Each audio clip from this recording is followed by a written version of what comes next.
যে প্রসঙ্গ আরও কয়েকটি এসছে, যদিও এরই মধ্যে পররাষ্ট্র প্রতিমন্ত্রী বলেছেন যে সরকার যেই আসুক তাতে বাংলাদেশের সাথে সম্পর্কের তেমন কোনো পরিবর্তন হবে না। একটু আপনার কাছে জানতে চাই যে এই যে পুশিনের ঘটনা যেটি তাহসিনও বলছিলেন, সেই ঘটনাগুলো তো আমরা দেখেছি এর আগে, মানে গেল কিছুদিন ধরেই, এবং সেই ঘটনার সাথে এই রাজ্য সরকার জড়িত ছিল না এমনটাই বলা হচ্ছিল। তাহলে এখন যে সরকার পরিবর্তনের ফলে এই সীমান্ত রাজনীতিতে কি বিএনপি সরকারকে আরও বেশি মনোযোগ দিতে হচ্ছে বা নতুন চ্যালেঞ্জের মুখে পড়তে হচ্ছে?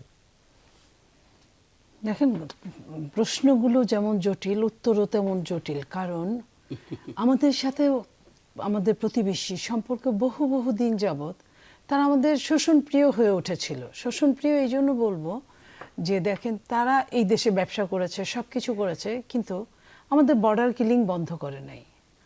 তো এই যে বর্ডার কিলিংটা, আমি আর আপনি যদি ভাই হই, হতে পারে পাতানো ভাই, আমার আপনি সব কিছু নিলেন আর আমার সন্তানরা আপনি মেরে রেখে গেলেন, এটা তো হতে পারে না। তো এইখানে দুটো দিক আছে। এক হচ্ছে বিএনপি সরকার আসার পরে তাদের সঙ্গে যে আমাদের এই যে তেলের যে সমস্যাগুলো, তারা বেশি দিতে পারে নাই, কিন্তু যতটুকু হোক, যেটা ইন্টারিম সরকারের সময় যা ছিল তার চেয়ে একটুখানি উন্নত হয়েছে, 5,000 লিটার হলো দিয়েছে কিছুটা।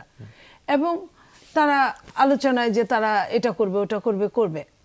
আমি বলি, আমি আগেও বলেছি এই কথা, পৃথিবীতে সব কিছু মানুষ বদল করতে পারে, শুধুমাত্র মা বাবা এবং প্রতিবেশী ছাড়া।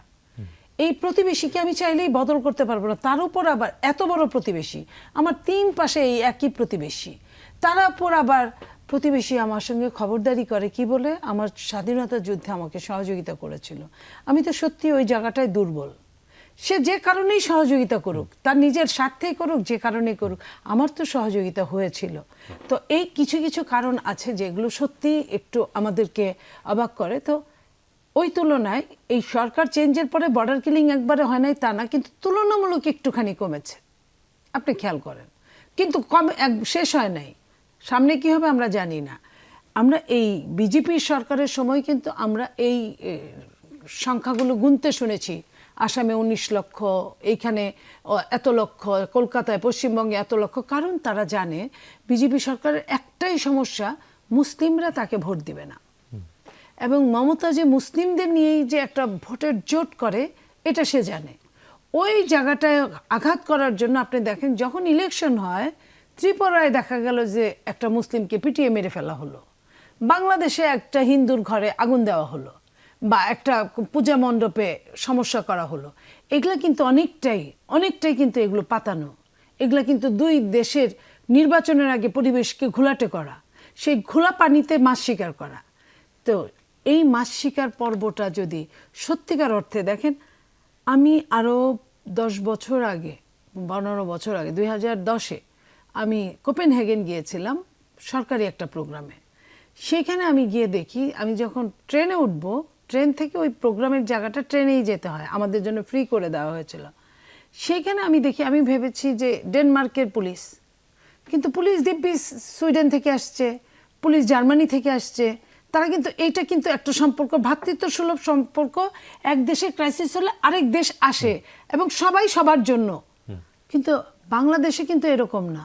বাংলাদেশে যদি তারা আমাদেরকে সত্যি ছোট ভাইয়ের মতো আদর করতো, স্নেহ করতো, আমাদের ছোট ভাইরা কিন্তু দাদা হিসেবে তাদেরকে অসম্মান করতো না, করে না। তো এই যে তারা যে জিনিসটা, বিজেপি যদি এখন মনে করে আসছে তারা আবার পুশিং করবে, আবার তারা সমস্যা করবে, সমস্যার মধ্যেই রেখেছে, সেটা হলো তারা বাংলাদেশে যে এই যে এন্টি ইন্ডিয়া, এটা তাদের জন্য কিন্তু ভালো লক্ষণ না।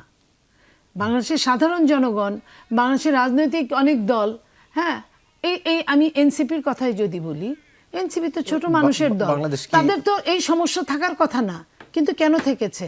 কারণ সে তার বাবাকে দেখেছে, সে তার দাদাকে দেখেছে, সে তার বর্ডার এরিয়ায় দেখেছে, সে তার স্টাডিতে দেখেছে যে কোনোভাবেই তাদের মন পাওয়া যায় না। সেজন্য তার স্ট্র্যাটেজিটা ওই জায়গাটাই নিয়ে গেছে। বাংলাদেশ কি নিজেকে ছোট ভাইয়ের আসনে রেখে পররাষ্ট্রনীতি চালাতে চায়, নাকি কাঁধে কাঁধ মিলিয়ে চলতে চায়? পররাষ্ট্রনীতিতে একদম ভিন্নতর, বন্ধুর মতো, একদম স্রেফ শহীদ প্রেসিডেন্ট জিয়াউর রহমান যেভাবে বলেছেন, দেশনেত্রী বেগম খালেদা জিয়া যেভাবে বলেছেন, ওইভাবেই আজকের মাননীয় প্রধানমন্ত্রী ওইভাবেই কাজ করবেন এবং উনি ঘোষণা দিয়েছেন। ওটা হলো সবাই বন্ধুর মতো, আপনি আমাকে যতটুকু দিবেন আমি আপনাকে ততটুকু দিব। এবং বন্ধুত্বটা এমন হবে, আমি মনে করি চায়না তো ইন্ডিয়ার বন্ধুত্বটা যেমন, আমি ওইখানে একটুখানি বলি, অরুণাচল নিয়ে তাদের কিন্তু মারমার কাটকাট, কিন্তু যখনই আমেরিকা নিয়ে কথা ওঠে তখন কিন্তু তারা আবার এক হয়ে যায়। এই যে আন্তর্জাতিক, আমি আমার হিসাব বুঝবো, এনসিপি ও ওর হিসাব বুঝবে, উনি ওনার হিসাব বুঝবে, এটা হচ্ছে এখানে আবেগের কোনো জায়গা নাই, সত্যিকার অর্থে আবেগের কোনো জায়গা নাই। আপনি যদি রাজনীতি করেন এবং আমি যদি মনে করি যে আমি পেটের মধ্যে প্রায় অর্ধেক অবস্থান করছি, আমাকে তো টিকে থাকতে হবে, আমাকে বেঁচে থাকতে হবে, আমাকে আমার মতো বিশ্বে একটা জায়গা করে নিতে হবে।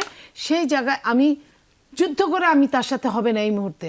আমার না আছে এরকম সরঞ্জাম, না আছে আমার এরকম মেন পাওয়ার, আমার মানুষদের একমাত্র আবেগ আছে, সেই আবেগ দিয়ে কিছুক্ষণ চলা যায়, অনেকক্ষণ চলা যায় না।